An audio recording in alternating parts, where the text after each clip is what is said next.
አቺ አስጪብኝ ዘበይ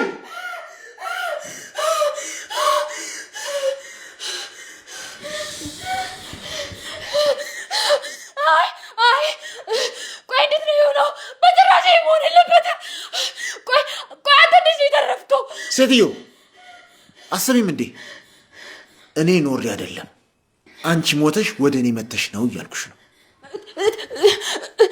እሺ ማን የገደለኝ? ምን እንጃ፣ ግን ባልሽ ይመስለኛል። ማ የኔ ናታን የገደለኝ?